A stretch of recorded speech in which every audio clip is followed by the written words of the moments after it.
Back once again for the renegade master. Back once again for the renegade master. Back once again for the renegade master. Back once again for the renegade master. Back once again for the renegade master.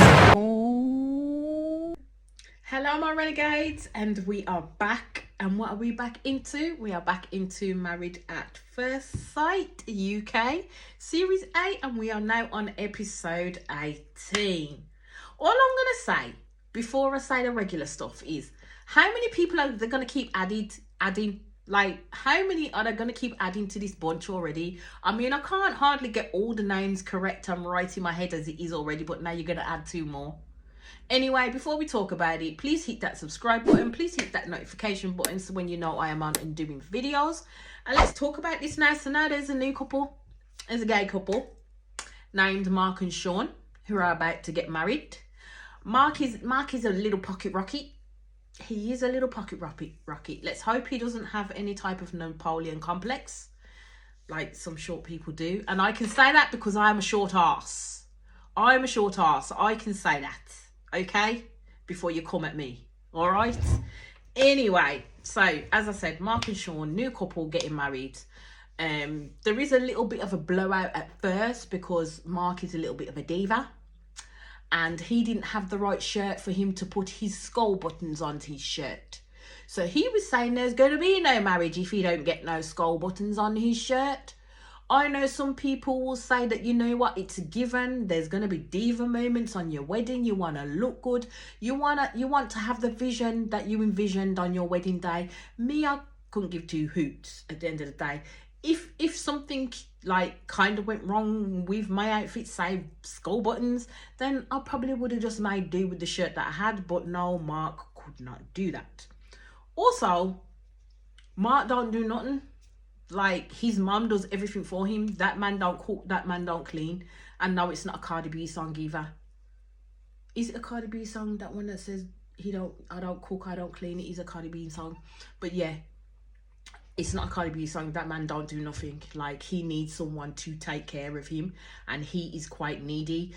I was quite shocked though when they were talking about his previous relationship, and he was with someone for 5 years, but this person kind of did a number on him, basically emotionally and mentally did a number on him, and then basically abandoned him in that sense. But then this dude then turned around and said that he then didn't have a relationship for 10 years because of how that relationship as well impacted on him, and then other things that impacted on him as well, as we will get into. And then I was like, so you applied to come on Married at First Sight and you haven't been in any type of relationship for 10 years? For 10 whole years, you know. But yet you want to come on Married at First Sight where it's so damn intense. So basically Mark is saying that he's ready to drop that barrier that he's holding on to. And he just wants someone to love him unconditionally, basically. So then we get Sean, the lovely Sean. I do like Sean straight off the bat. I actually kind of did like Mark straight off the bat. He kind of grew on me. Even though he had his diva moments, Mark kind of grew on me. And I will say this, he looks better when he's not freshly done his lip fillers and he hasn't got that brown bronzer or whatever the hell they call it on his face. He actually looks better without all of that, to be fair. Anyway, I feel like Sean is down to earth. And he just seems to be really, really nice. Like, Sean just really seems to be nice. So I'm just hoping, when I was watching it, I was just hoping that Mark liked him too, because I have a feeling, well, it's not even a feeling, it's like every time I watch this show kind of amplifies people's personalities. And not the nice parts of people's personalities either. It's always the disgusting parts, because it's basically showing us who they really are. That's what this show does. It shows us who some of these people really are and how they really act when they're not around other people, because there's no way they can't be. Ella and JJ, for instance. Yeah, we will get there. In-law week continues, and it comes to Ella and Nathaniel. So Ella's friend Charlotte comes over, and basically she's the one that does Charlotte's hair and makeup and everything like that, and they've been really close for years. And Nathaniel's friend couldn't make it because she was having issues. So Nathaniel went somewhere else, left Ella and Charlotte to have their discussions, and Nathaniel went somewhere else basically to have a chat to his friend on FaceTime. So my thing is Ella's having this conversation with her friend Charlotte, basically bagging, not, I wouldn't even say bagging Nathaniel, because she weren't. She was telling the truth in that, you know, saying that he thinks she's too young, she hasn't lived life, she hasn't done X, Y, Z, or a long list of stuff that she hasn't done. So Charlotte basically turned around and said to her that this man was writing a list of things he doesn't like about you, which I would agree with. He was writing things about things that he doesn't like about her, that he cannot connect with. So he was expecting her to change that. But note, Ella did not tell Charlotte about the shit that she had going on with JJ. This woman didn't open her mouth in order to get a proper reaction from her friend. She just went straight for the negative with Nathaniel, because she wanted someone, and this is what I'm going to say, she wanted someone to validate the feelings that she had right now in terms of where she wanted to go in terms of her marriage with Nathaniel, because at that point Ella wanted to end it. I reckon from the spa date, when the hair-red freaking JJ were having the flirt, because it was strong flirting. It weren't just your casual flirt that you may have with people. No, this was purposefully strong flirting. Them two were having it, right? Them two were having that flirt on. So I think she wanted someone to validate her feelings, to say, you are not in the wrong. The other person is in the wrong. So you shouldn't feel any type of way for what you do next. Not realizing that you're giving advice to a person who's not telling you the full story of what's going on. She's not telling you the full story. She's lying by omission, because she didn't tell her friend about JJ. She did not tell her friend about JJ. But Nathaniel told his friend about JJ and what Ella was doing. And Nathaniel's friend wasn't best pleased about it in the slightest. But Nathaniel was saying that this has caused him to not really trust Ella and look at her in a different way, basically, especially when it comes to their marriage and what he was building, because he necessarily wasn't expecting this from Ella at all. The way in which she presents herself, no one was expecting this type of behavior from Ella in the slightest. So his friend basically gave him good advice and said to her that you need to said to Nathaniel, you need to sit down and have that conversation with Ella. You can't hold on to it. You're going to have to get it out. And the only way you can get it out is sitting down and having this conversation with Ella. So he was like, okay, that's kind of what he's going to do. So then it kind of moves on to Thomas and Roz. And I think it was Roz's parents that came, her mum and dad, and Thomas's friend. All I can say is that it went well. Like, seriously went well. And I really hope that these two do stay together. Like, really do stay together, because Thomas and Roz look so good together. And it's the fact that they're actually working with each other. This is what the show should be about, in terms of a couple actually working on their marriage to get it to a point that it can stand strong in the test of longevity. But the others that come on here, I think, are either on here for a little bit of screen time, thinking I can get fame through a little bit of reality TV, and they're not really there for good intentions. They're not there for good intentions. And the biggest example of that is JJ. He was not there for good intentions at all. At all. So then we get a bit of a highlight in terms of Mark and Sean's wedding, and this is before the meltdown over the freaking skull buttons. I would just leave that there because I've already spoke about it, okay? But Mark is kind of worried about how he'll be received by Sean. He doesn't know his name, but I'm saying Sean. And he also said that he needs to have what he's ordered. I'm like, this is not a blood clot takeaway, my love. This is not a takeaway. You don't go into the shop and say, I'll have brown hair, dark eyes, and a little bit of a juicy boot. No, you don't do that. It's an arrangement. It's an arranged marriage. The rest is up to you to work on how your marriage then ends up at the end of the day. But the experts are going by what you said you were looking for in a person. They ain't going by looks. So then you see Ella go off to have a chat with Tasha in regards to what her friends have said and what they've discussed and what they've talked about.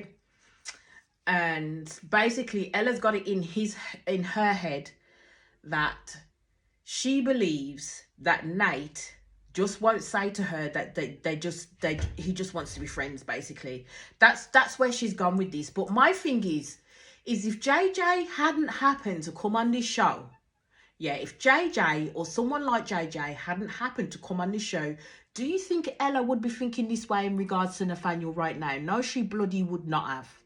No, she wouldn't. Because from the previous episode, after the confessions on the couch, she was prepared to work on her marriage with Nathaniel, and she was basically saying that they were actually moving in a good way and progressing in their marriage with each other. Yes, it's not where she wants it to be, but she was willing to work hard to get it to where she wanted to. So where the fuck did all of that go? Where did all of that compassion and that freaking fire in her gut to say, I want Nathaniel, I'm going to keep working on it with Nathaniel go? Where did it go? Where did it go? Into the freaking bowl cut and greasy, smarmy tattoos of freaking JJ. That's where it flipping went. And this is why I said at this point, there's something more going on between JJ and Ella. It isn't just the flirt. Something else was going on between these two to make her get to the point that she's getting to make her turn her head away from Nathaniel completely and start to see Nathaniel in a negative light at the end of the day. So she's there telling Tasha about how she's covered up her feelings. She knows Nathaniel doesn't fancy her. She's unhappy, and the relationship is not where she wants it to be. Now, we've heard all of this. This isn't new news with Ella at the end of the day, where she's decided that she is going to tell Nathaniel that she's had enough. She's tried her hardest. There's nothing more that she can do at the end of the day. And this is how I know there was something else going on in the background. So then it goes back to Sean and Mark's wedding. And of course, Mark gets his buttons in his shirt, the little diva. And he comes out to meet Sean. And basically, I know one of his guests mentioned the fact that Sean was in a black suit and Mark won't be best pleased because he didn't want anyone in black. Ain't Mark's choice. This wedding just ain't about Mark. They can wear what the hell they want to. If he wanted to turn up in a freaking clown suit, he could do. At the end of the day, it's got nothing to do with Mark. Mark don't control that bit of the service and the ceremony. Mark don't control that bit of what his groom wears at the end of the day. He just looks after himself at the end of the day. And he comes out and he meets his groom. At first, Mark is saying that there wasn't a lot of a full attraction to him, and he didn't know whether he was going to say yes to Sean at the altar. Sean was feeling it straight away. Sean was feeling it straight away with Mark. He liked him straight off the bat. He liked his little pocket rocket Mark at the end of the day. But Mark was questioning. I thought to myself, you know what? There's no way in hell you're going to stand there on this big bright day on national TV and say no to this man and potentially look like a dickhead. You are not going to do it. So you might as well quit the drama. Producers, quit the drama and just let this man say yes to this man, which he did. They both said yes to each other because I knew he weren't going to say no to this man. I mean, seriously, sometimes they just, what's the word? Do I say fix up drama? It's not fix up drama. What's the bloody word I'm looking for? You know what I'm on about. Manufacture, that's the freaking word. Manufacture. Sometimes they manufacture a little bit of drama in this show, and you literally do kind of have to wade through the shit and read between the lines of what exactly is going to happen. And I knew Mark was not going to say no. Let's just put it that way. So then Mark carries on with his little bit of fuckery shit. He's a little shit. So he carries on. And he literally tells Sean that he is 26 when the man is 36 years old. The man is 36 years old. Because when he said, I'm 26, I was just about to say to myself, there's no way in hell that Mark is 26. He does not look 26 because flipping Sean looked younger than him. There's no way this man is 26 years old. And then he literally said in the VC that actually he's not. That was the first lie he told his husband. He is actually 36 years old. But then Sean did find out the truth from his family at the end of the day. And then they went and off, as they do, and go and have their little chat and get to know each other a little bit more. So then it goes back to Ella and Nathaniel at the flat. So remember, Nathaniel's come down after speaking to his friend on the phone, and Ella is coming back from Tasha's flat, basically all gung-ho. She's ready. She says she's ready. She ready to put an end to things because she can't do it no more. So she ready. She gets in that freaking flat and then says nothing. The girl goes silent, and I'm like, my gal, I thought you were ready. I thought you were ready and on the attack, ready to tell Nathaniel exactly how you felt, and you were not going to have this marriage no more. Why did you go in there? He asked you, are you okay? You was like, yeah. And then sat down, you were silent. So then Nathaniel had to take over the conversation. So it was Nathaniel that turned around and told Ella that he was the one that needed space from her, because the flirting between him and JJ is rubbing him up the wrong way, so he needed space from her. So she was kind of like saying ditto, and I'm like, but you got no mouth now. You ramped yourself up to the point that we were looking forward to you waltzing back into that flat and saying to this man, you know what it done? You're not saying nothing. You're not saying nothing. Squint, squint, quiet, quiet, like a church freaking mouse. And this, I think at this point, even from the flirting bit, I was kind of like, okay, not so bad. But then from coming up to all these points and this point, this is where my estimations of freaking Ella just dropped to the freaking floor, and I was just like, yeah, man, you're a wrong un. You and JJ are wrong uns together, and you deserve each other at the end of the day. And then it comes out. And as I kept saying through this episode, I knew something was going on in between them two. It weren't just a flirty. So Ella leaves, yeah.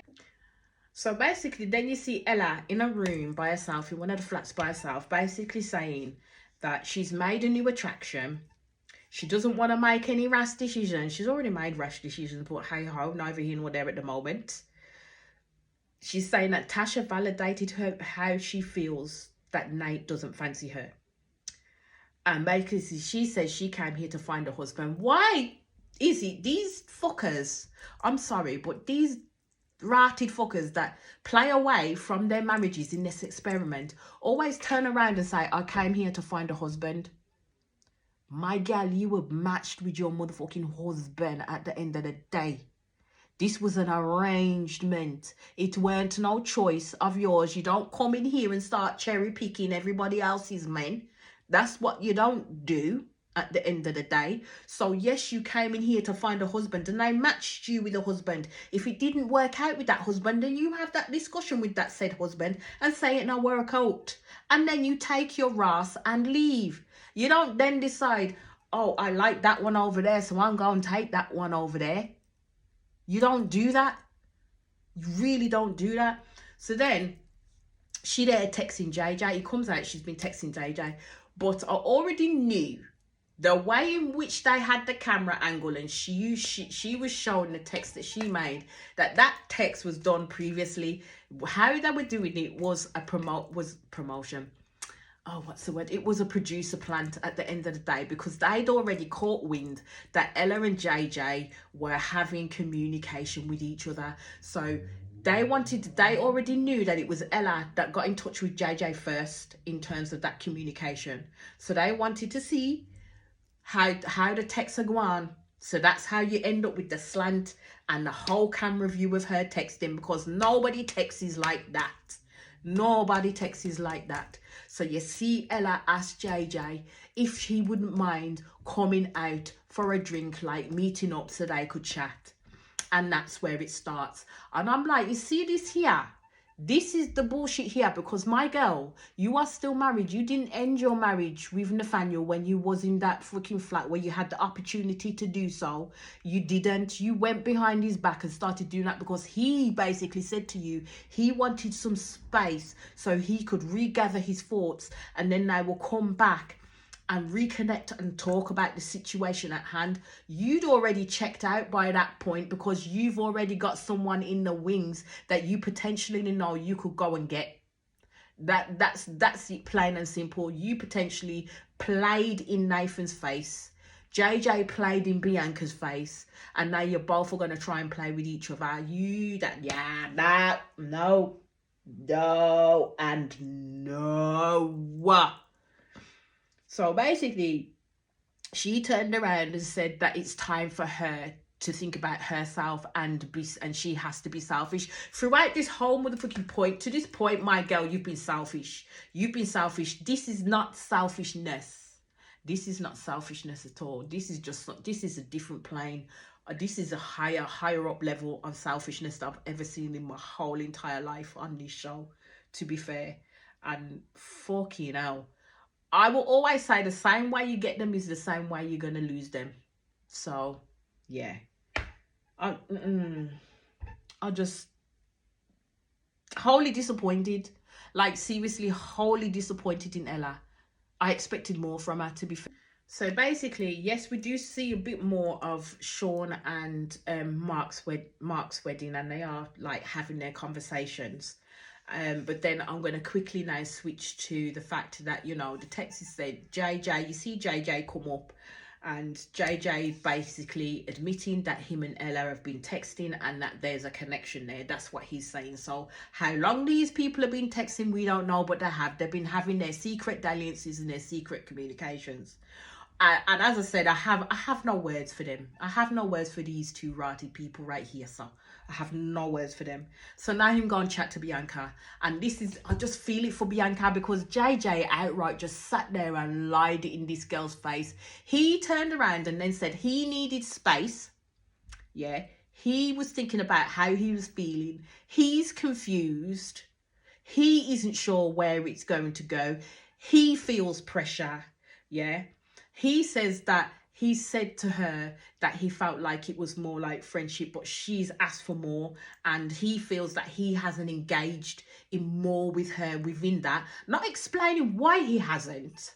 Not really explaining why he hasn't, because JJ knows how to use words to lead people in a merry dance, and that's what he is hoping to do with Bianca. He doesn't realise Bianca's got fire under her arse, and she is not one to really be messed with, but he was not honest with her in the slightest.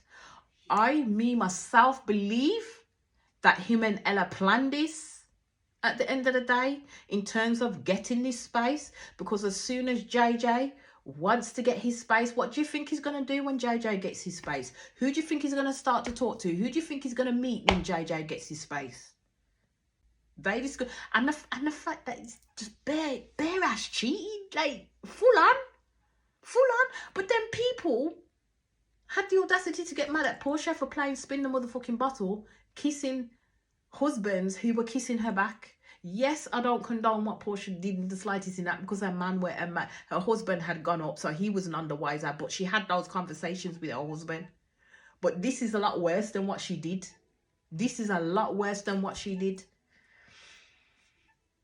And at this point, I feel for Bianca, because Bianca's taking everything Nate says at the moment at face value until the truth pops up. All she can do is take it at face value, because no one's really telling her anything. No one is really telling her anything, and JJ is literally lying in this girl's face. I was wondering, how long do you think he may have kept this up for? Like, seriously, how long do you think he may have kept it up for? But anyhow, this is where I'm going to end the episode right here. I'll be back in quick succession with the next one. All I ask is you please hit that subscribe button. Please hit that notification button so when you know I'm on and doing videos. And I'll speak to you all again soon. Peace out.